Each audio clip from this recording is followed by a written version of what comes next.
All right, welcome back to another special broadcast of The Unknown. My name is Michael Volpe. I'm in Chicago. That's in Cook County, Illinois, and I write at michaelvolpe.substack.com. My broadcast partner, Richard Luthman, somewhere near Fort Myers in Lee County, Florida. And you write at Luthman, Luthmann.substack.com. And we're here with Bailey Templeton. And Bailey, you are running for the 94th district of the Illinois House. How many Yes, sir. districts is, how many how many districts do we have? I A couldn't lot, tell a you. lot. It changes so often, I couldn't tell you. All right. We're going to get into a lot of stuff, but I wanted to get something up on the screen first. Um, you've been in the news, I guess, lately, and I wanted to ask you about this. And so you found through a FOIA that I don't know, there's missing children, and it's called DCFS, the Department of Children and Family Services, which is the equivalent of Child Protective Services in Illinois. So, what did you find, and why is this all over the news all of a sudden? Well, I submitted a couple requests back in June about certain questions concerning missing children in care, as well as the finances towards children in care through federal and state funding.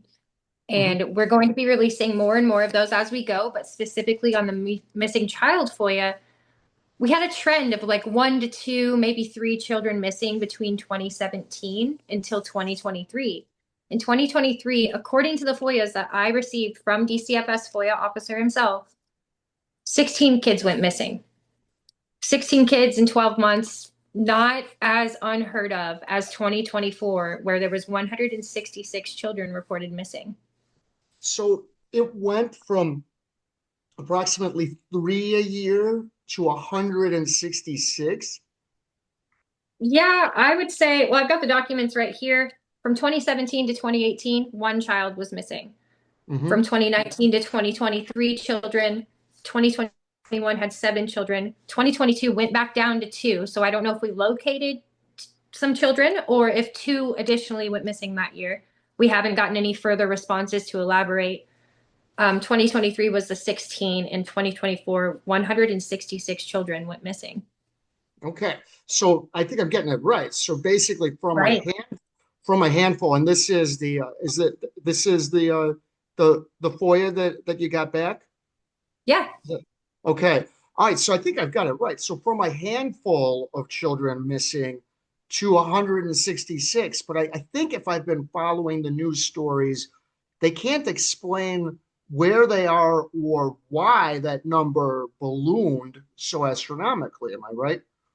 I think considering the news stories that have been out so far in my conversations with the editor that I've been speaking with, they're not even giving numbers.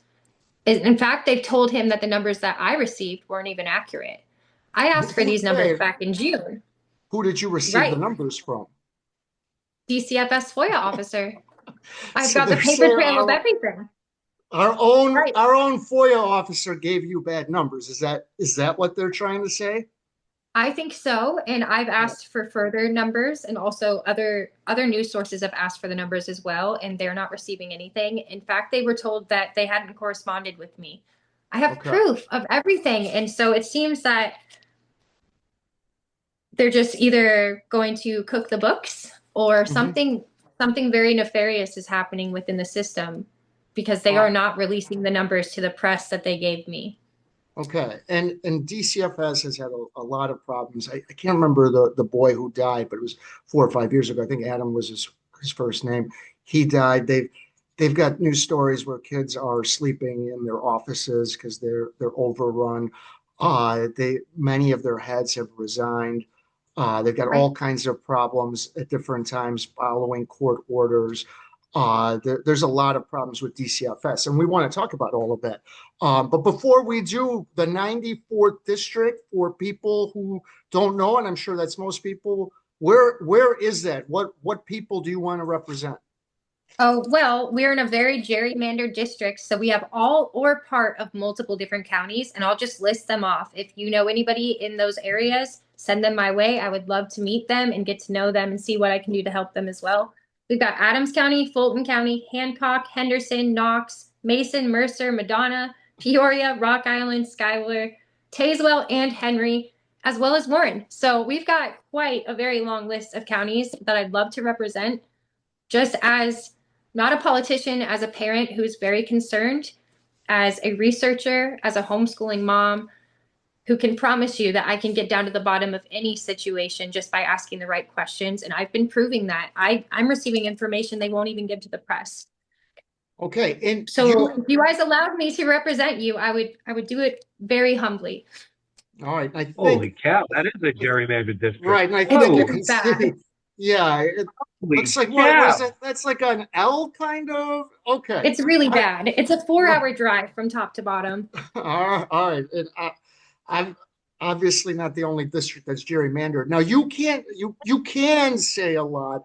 You strategically don't want to say a lot, but your introduction to Department of Child and Family Services was with your own children. So what can you say? Why do you not want to say more and expand as much as you want on that?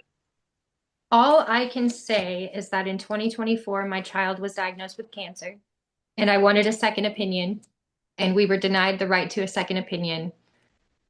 Child All right. Protective Services got involved, and we have a pending federal lawsuit about what happened within that time frame.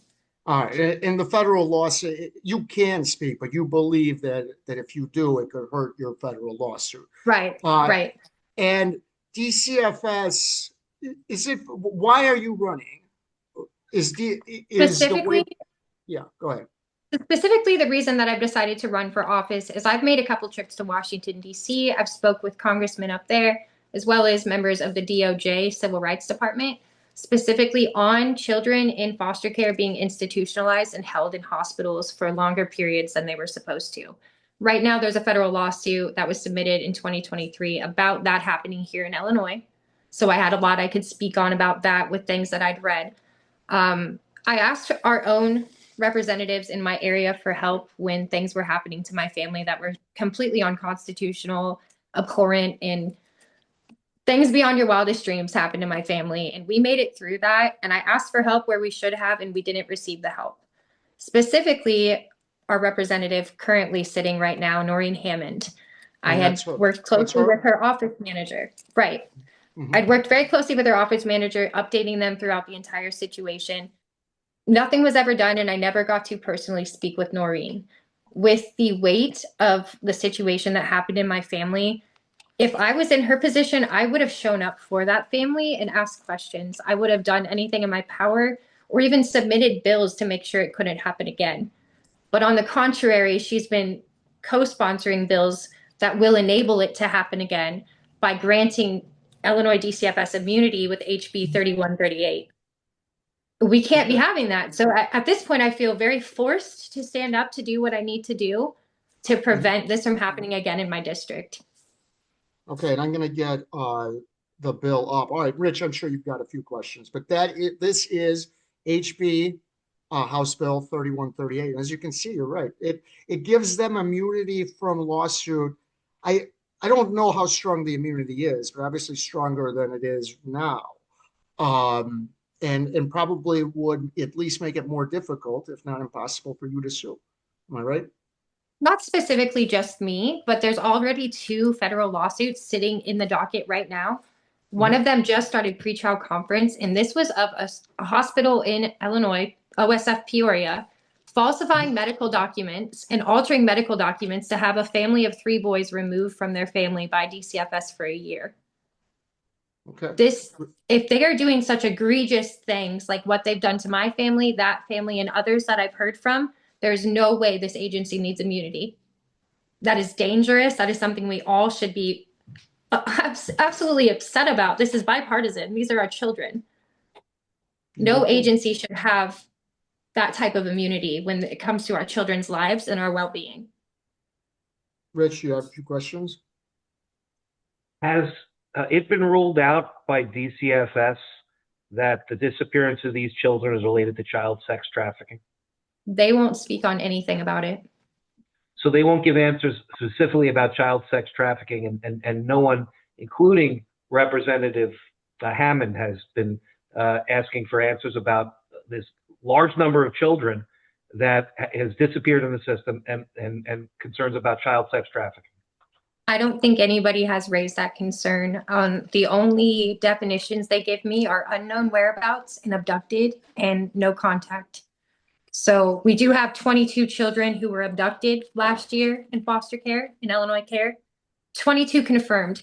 I also want to go back and just speculate. If they said the numbers that they gave me aren't accurate, I can take that one of two ways, that they're going to say the numbers are actually lower, or the protocol is that the foster parent should then report to the caseworker, who then reports it up a chain of command.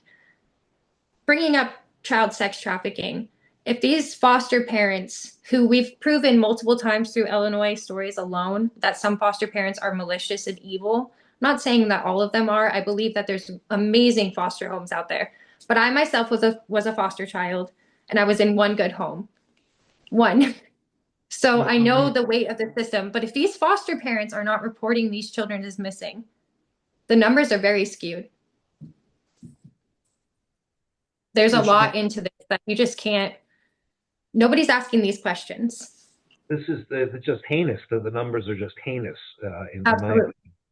opinion. So let's see.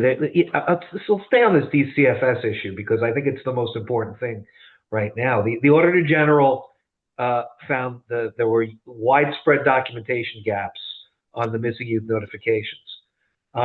You want to run for to be a representative. What would you do to have greater accountability?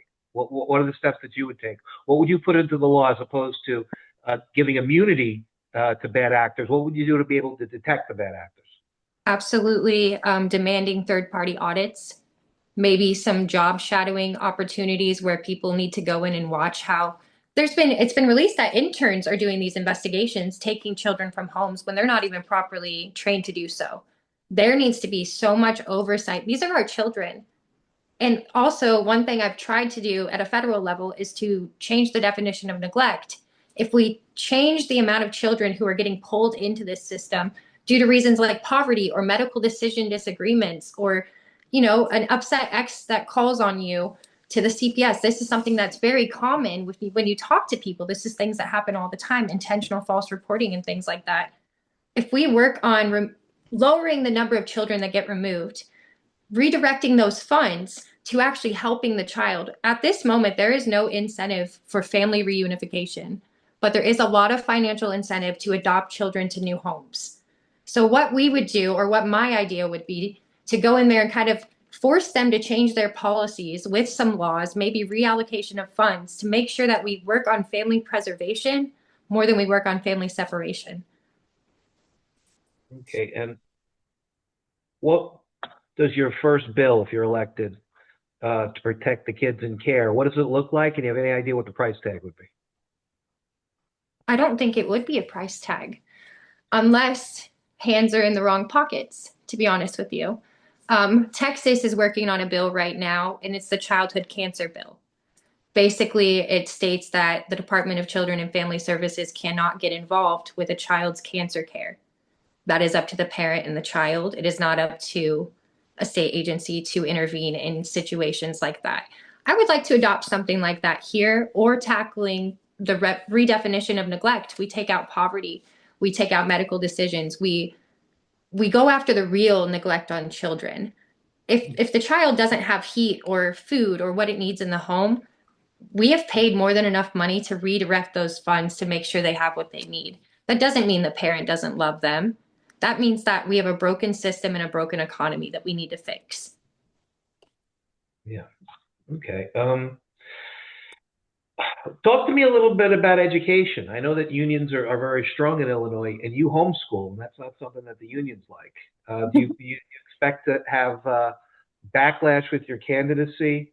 And what about the homeschool oversight and reporting? What about that system? Can you talk to us about that a little bit? Sure. That's actually one of my favorite subjects. I did allow my children to be in in public school for quite some time, maybe a year and a half.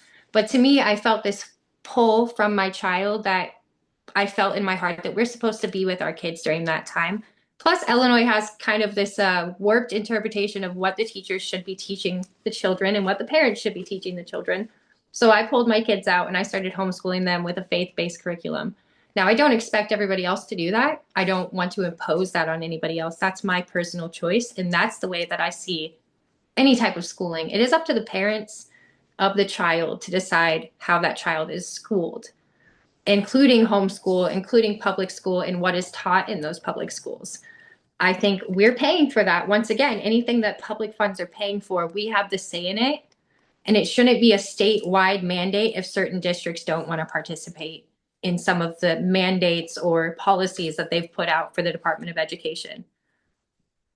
Okay, talk to me. I'm not an Illinois person, but I did read up about the Illinois 2023 anti-book ban law, HB 2789. What are your views on that? Keep, change, repeal? What do you want to do with that? I would have to read through it more thoroughly just to see the text of it, because, you know, the media can tell you this is what the bill's about, but it could have more things in it. So I couldn't really give a definitive answer on that. But I do think book banning is inappropriate either way. But I do think there needs to be age limits for certain books that go into this public schools, like anything with sexual content. I don't believe it should be at any level of a school library or accessible to children in any way, shape, or form. But I think the idea of banning books in general is dangerous, because once it's allowed, who decides which books go? We have history books that are very important that we need to be able to access. Okay. Mike, you got a couple questions? Yeah, I don't know, I can't remember the term you used, but you said the curriculum in the public school was bad. Well, what were some of the classes that you were personally turned off by, or lessons that your kids were being taught? I didn't have to experience any of those type of lessons because my children left the school system by first grade at the oldest. But I have talked to other parents about things that happen, like primarily just the sex ed in general. I think that it's being introduced way too soon to the children. I understand. When did you hear it was? When did you hear? When did you hear it was going to be introduced? What grades were they teaching it at? Well, our district, when I say district, I'm meaning referencing the school district at this point. Our local school districts, they opt out of all of that. And we watch that very carefully, and we put out like the materials to let them know how to opt out when they can. But I think it's outside of my district lines. That's more of a problem. So I haven't heard that from people in my district, but just reading like the news and seeing the things that are happening, there are some serious issues in the Department of Education and in the public school systems right now. My main issue would be, are the children safe when and in my town, there is a situation where there's a child's been very violent or made threats, and the school board seems to just dismiss it and not do anything about it. That's more of my concern with how the direction schooling's going, less of the curriculum, more of the public, I don't know, the way that children are being raised is just not aligning with my morals, I suppose. Okay. And are there any bills that you can introduce that would make it easier to homeschool? Oh, we would just definitely make sure that 2128 doesn't pass. Or 2827, excuse me. Which is what? That is the homeschool reporting bill, as well as DCFS also plays into this homeschooling thing, because in that 2827, it speaks of some oversight agency that's going to make sure the child is reporting, or the parents reporting how they need to. My assumption would be that the oversight agency would be Illinois DCFS. Right. So if the parent's not reporting exactly what the school district wants them to report, then you've got an educational neglect call, which at this moment, educational neglect is not a legal standing in Illinois. With 2827, that would open doors to educational neglect for homeschooling parents.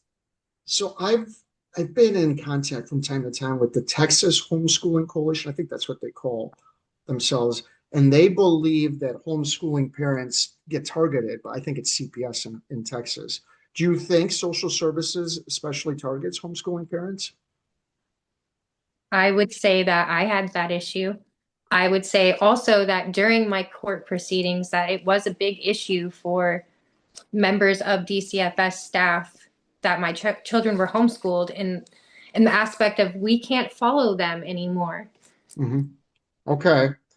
And do you think you can win just focusing on homeschooling and DCFS, or do you have to broaden your issues out to try to reach more people? And so what are the other issues you want to talk about?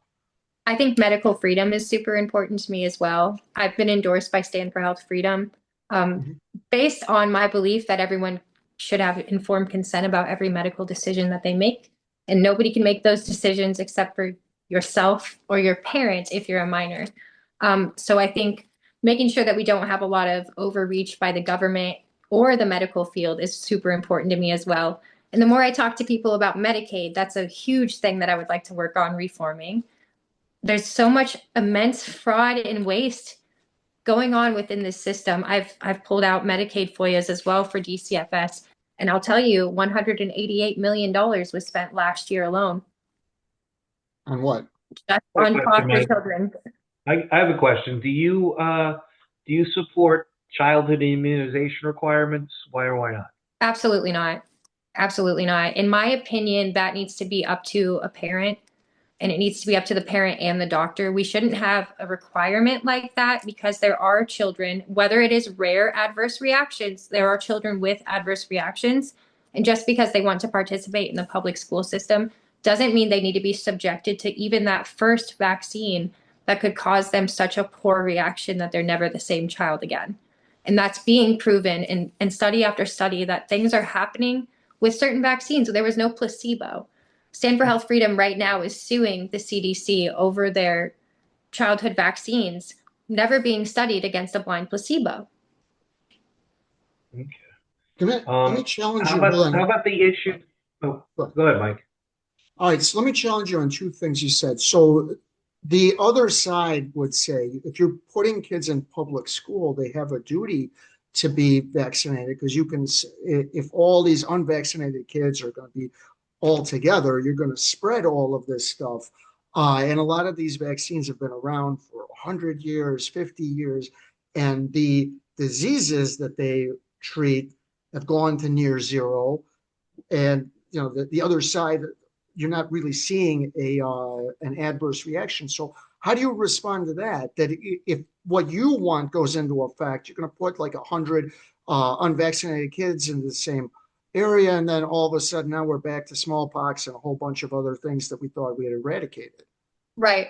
I would challenge the idea that parents who don't vaccinate put their children in public school in the first place, or the statistics on that, on how many unvaccinated children are homeschooled. As well as the fact of a vaccine is to protect your body from that illness. So if that started some type of reaction, that would be not a very good vaccine, I suppose. The science just doesn't line up with the allegations that are being made about the medical field and about the vaccine mandates with children. The science that they actually have been proving, it doesn't line up. Most of those diseases, we saw a huge decrease in the death rate and the infection rate before the vaccine was even introduced. There's a lot that was just not given on mainstream media that people haven't been able to digest yet. But I do read both sides of everything. I don't just choose based on feelings. I choose based on facts. So I do a lot of research on many different aspects. DCFS happens to be my biggest thing that I'm working for, like against right now, but that's because it's probably the worst state agency that Illinois has, and nobody talks about it. I mean, you might have one little article here and there, but it's so much fraud, waste, and abuse, and children are being hurt at the hands of it. If I don't win based off of children, that's fine. I will still continue to do what I'm doing to help the children.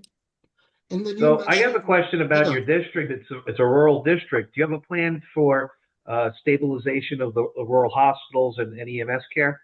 I think once again, the biggest step that we could do is checking into those funds, seeing where they're going and reallocating where it's supposed to be. I think do you we have perceive such a problem right now with access to care? I know that a lot of hospitals have been closing. A lot of small hospitals have been closing, and they've all been selling out to certain privatized hospitals that have chains of hospitals in the area. It seems that you have to be a big hospital or you can't get the funding that you need. And is that cause service issues to people who would be your constituents, to your neighbors and friends? I would believe so, just as well as the Medicaid and how they're having so much issues getting their medications or their medication prices. I think that there's a bureaucracy involved in about every different aspect of Illinois government and Illinois agencies.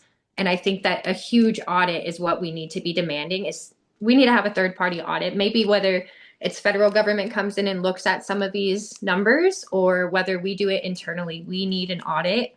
The amount of tax hikes that we've had just do not make sense for the care that our people are receiving. I think what I'm hearing you say is Illinois Dolge, I'm sorry. Absolutely. An inside job. All right. So I wanted to ask you, the cancer, what was that? That's in Texas where DCFS can't get involved in cancer care. The other side is, I think, definitely not in all cases, but Steve Jobs died because he thought he could like take care of his cancers through this new age stuff. And I think if he had treated it traditionally, he might still be alive. And he believed that at the end of his life. What proponents of DCFS getting involved would say, you're getting these parents who think like blood enemas and stuff that doesn't work is going to treat their child. So we have to grab them so they can be treated with the thing that can actually save them. So how is that wrong? I would argue that the thing that could save them is not proven to save them. It's in fact proven to kill most patients. Chemotherapy and radiation could kill a healthy person. And if a parent wants to look into other options, as we're reallocating funds in the federal government to different cancer researches, which is something I promote very highly, is that we send our money to cancer research programs that aren't the big named cancer research programs who have had years and years to figure out the cause and figure out how to cure this without hurting so many children, and giving people mustard gas as a cure. It's not even known as a cure. This is not called a cure for cancer when you do chemotherapy and radiation. It's treatment. Maybe there is a cure out there and we just need to reallocate funds once again to find these cures instead of the medication given for my son's cancer specifically is from the 40s. Mm-hmm. Why do we not have any safer alternatives? And out of all the children with that same diagnosis as my son, he's the only one that's still alive. All right. So you think you were doing enough research was what I did a lot of research. And I think that mothers who are faced with the same thing do a lot of research themselves. And I think that we are so backed into a corner and we get told that the things that we're reading that are proven are not going to work, even if we present them with medical studies that say that they will. All right. I wanted to show you, this is a real piece of paperwork. I know because I received it, that DCFS gives to the parent they are investigating. And it states in part, you can refuse to be interviewed. However, if you refuse, your refusal could affect the outcome of the investigation and could be used against you. Emphasis mine. So there is no right to remain silent when DCFS is involved. Is that something you would favor changing on the state level? Do you think that a parent has a right to remain silent just like somebody accused of a crime? Absolutely. So I've been working with the Family Forward Project, and I've been up to Washington, D.C. with them a few times.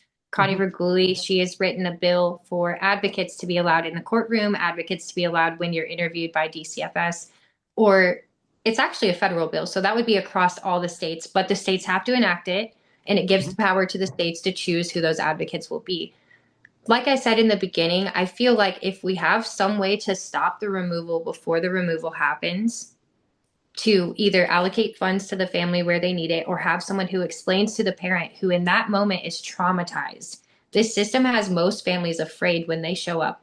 They're supposed to be conducting services and helping families, but instead when you get a knock on your door, you're afraid. Right. That's a horrible stigma that they've gotten. Right. I was more angry, but I did a lot of these stories, and when they announced themselves, I was still unprepared. Right. And I had a lot of practice. I was angry. I didn't handle myself correctly in the beginning. I eventually figured it out, but I was very upset that I was I did speak to DCFS, and I partially because of what they said in that letter, but I don't think a parent should be required to make their case for them. Right. I You think know, that due process should be demanded at every level. You stand to lose more in a DCFS case than you could ever stand to lose in a court case with criminal charges. I believe that whatever criminal defendants, those rights, like a speedy trial, a right to an attorney, that should actually Right. apply in almost every case. I don't think you in a child custody case should be forced to represent yourself. And I also don't think I don't think if you're sued for $100 million, why should you be forced to represent yourself? And the same thing with a speedy trial. These custody cases last like 5, 6 years because there's no demand for a speedy trial. So I would change all of that.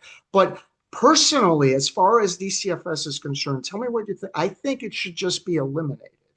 I think that if there's a crime committed, that is what police is for. There's a show some may have heard, Law and Order, SVU. It's been around for a couple of years. Right. Most police departments have a special victims unit, but even if they don't, that if someone's accused of molestation, of starving their child, of beating their child, those are crimes, and that's what police is for. If it's not a crime, like if they're accused of letting the child go out barefoot in 40-degree weather, I don't think that's for the government to be involved. I'm not saying they should do that, or if the house is too messy. If it's so messy it's a crime, let the cops investigate. Besides that, I think it complicates the system. You don't know when police should be involved, when DCFS should be involved. And then if there's a child custody case, you don't know when anything is supposed to, who's got the lead in anything. In my opinion, the best solution is just to eliminate DCFS. Would you agree with that? I'd have to say no, only because there are some really dangerous parents out there and really dangerous situations for kids. Yes, the police should handle it, but with the missing children, the police are almost at the top of that chain of command too. Mhm. So there's some complicity here or a lot of lack of oversight. I think that the first demand that I would have within DCFS is an audit. We need to see where this money is going. They get so much money. How are they not doing it right? Audit advocates, that's how I do it. I would say that as a foster kid growing up in the system myself, there are some really good people in there. And I'm not attacking DCFS as a whole. I'm attacking the way that the system hurt my family and the way that I know the system can hurt other loving families. And the fact that it seems like an incentivized bureaucracy that's kind of, I don't want to bring politics into it, but it seems to be attacking one side more than the other, especially if you're a Christian, especially if you're a homeschooler. It's a dangerous territory to be a free thinker in the state of Illinois. So I wouldn't say abolish it completely because nobody would do that. There's no way they would do that. But what we can do is figure out the money and figure out who needs to have it. I said this to a couple of other state legislators in the last part. No, there's no way it's probably not feasible to put a bill that gets through the legislature and is signed by the governor that would get rid of it. Right. Yeah, but I agree with you. Push audit. Right. We could push audit. Right. Rich, any other questions? So we talked about rights just now and criminal justice. So I have a criminal justice question for you. Where do you stand on Illinois' no cash bail, that system under the Safety Act? Would you keep it? Would you change it? Or would you repeal it? I think it's extremely dangerous. I would once again have to read the entire bill. It's easy to go off of what the summary is, but I would like to read the entire bill before I give a deep synopsis on how I feel about it. But it's very dangerous to have cashless bail because it doesn't matter what crime you committed, you're right back out to do it again. And that would go also for pedophiles and sex offenders and people who are hurting children. Right. We have an overflux of people here in the state who have charges against them and have been walking out on the street and living next to schools. And there's just things that need to be changed and there needs to be oversight demanded. I think that cashless bail is not a good start for that. Okay. In 2023, Illinois had the assault weapons ban. Do you support that? Should you keep it? Should it change it? Should it be repealed? I am the Illinois state organizer for You Are the Power. which is a constitutional nonprofit that enforces the Constitution on local levels, shall not be infringed. Shall not be infringed. I, That's Haley, how I feel about anything. I got another. Can you define what an assault weapon is? Anything. It could be an assault Right. weapon. I could pick up an Isn't it assault just rock in a minute. right? Isn't it a I've scary got an looking? assault cell phone. Right. It's a scary looking gun is what an assault weapon is. And so you have to define it. And then, these gun makers are smart. If you say like eight bullets or more, then they'll just make a bunch that are 7 bullets. Right. They'll get right on, they're Right. I reading think the regulation just like you are. They'll just, shift towards something that's right there. And I don't know if it changes anything. I think all gun laws are unconstitutional. I think that law-abiding citizens follow laws, not bad guys. Well, What about the endorsement affidavit system that you have in Illinois? You have an endorsement affidavit registry for firearms. Do you think that should be repealed too? Are we talking about the FOIA card system? Yeah, yeah. Absolutely. Absolutely. Shall not be infringed. Right. All right. Point blank period. Shall Let's not be talk- infringed. But I got to ask you about ICE.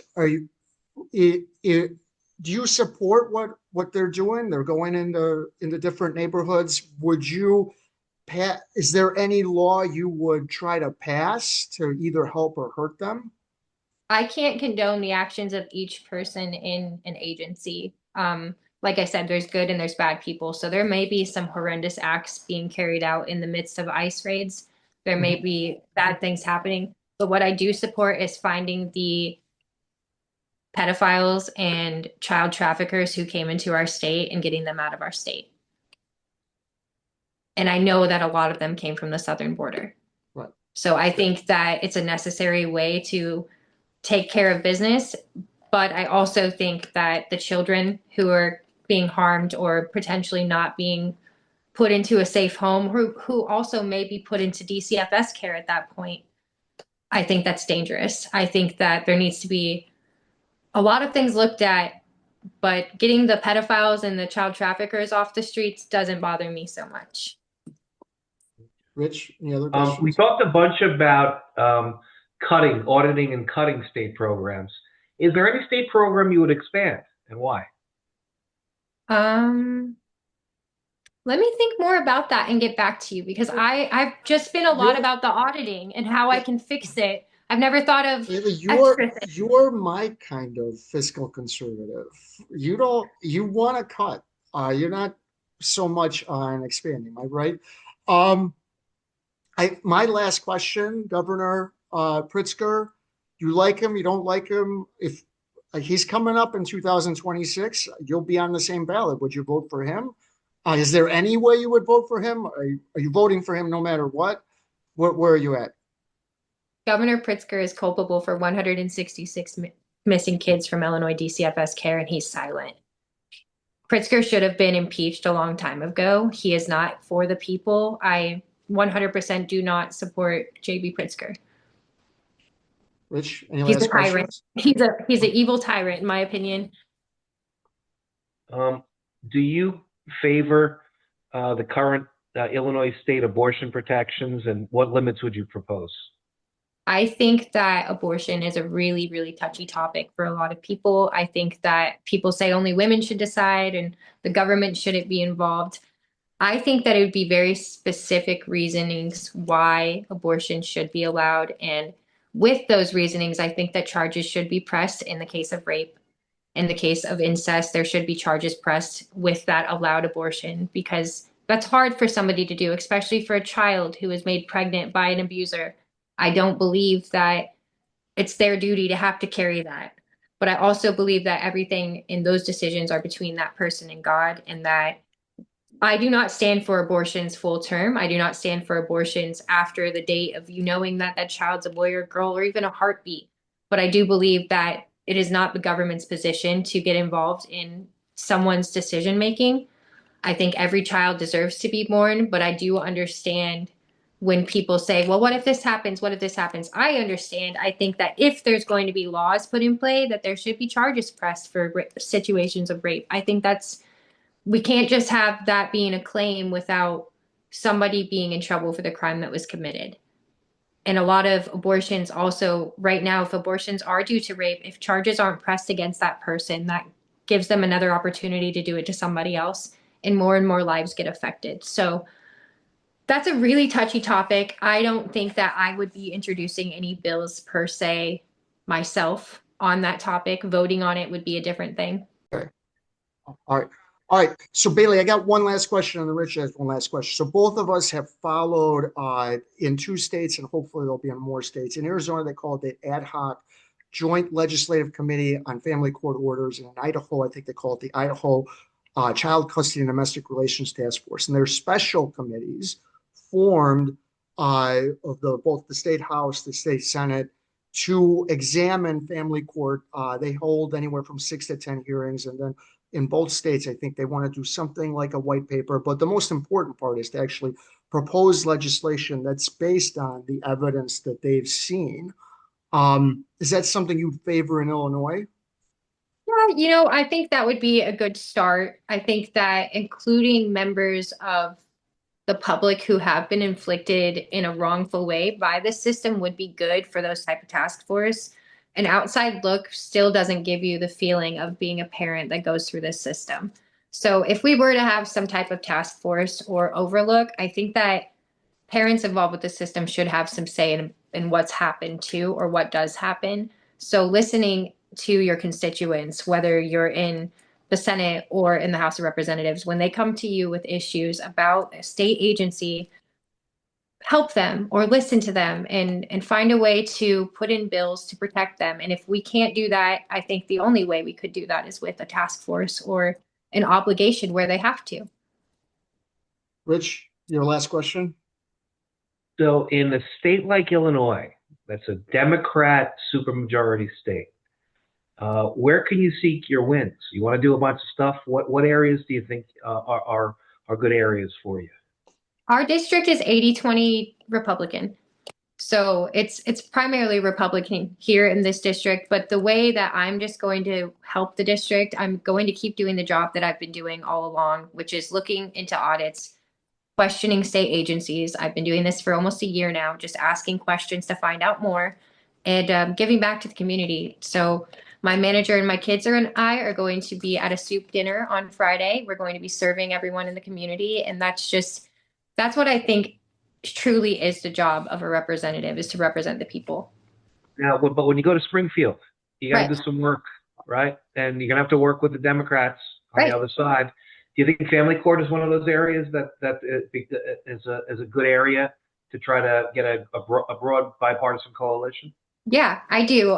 Just based off my experiences going to Washington, D.C., we didn't just visit Republicans. We visited all offices and spoke to as many people as we could. Our children are bipartisan. And I think just having a conversation, just bringing up the conversation, which is rarely spoken about in Illinois legislature. They don't speak about DCFS that often. And when they do, it's not a good bill that they're putting forward. I think just opening up the door for that conversation with the Democrats, Republicans alike, a lot of people are going to resonate with what it's like to be a parent and to be faced with the government telling a parent what a parent can and cannot do with their child. I got one last question. I think the governor Sure. picks the head of DCFS in Illinois. So it's a state agency. It's part of the repertoire of the state. Why do you think they don't have many conversations about it in the legislature? Whatever can be swept under the rug gets swept under the rug. And if people don't stand up and stop it, it continues to happen. So unless the public gets mad enough that we all show up in Springfield one day and demand answers for these 166 missing children in a peaceful way, Mhm. until we make a thing, no one's going to listen. I think the legislators perceive it as that the general public doesn't care because foster kids aren't the majority, and most people think that's something for someone else. I'm a good parent, so DCFS would never visit me, even though the statistics say about 30 to 40% of people will have an interaction of some sort with DCFS. Doesn't mean that their kids will be taken, but 30, I had one, so 30 to 40% will have some sort of an interaction. So it does actually affect everyone. Rich, any other questions? Thank you, All right. Bailey. Hold on. I got one. I'm sure we forgot something. Or what? Answer whatever question you want, or just finish it off. People, give the last push for why people should vote for you. Sure.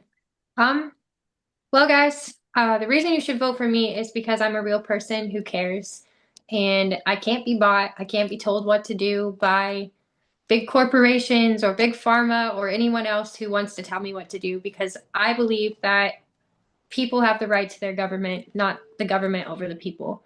So I would like to represent my district as a strong fighter who has made it through some crazy situations with nothing but God's grace and his plans for me.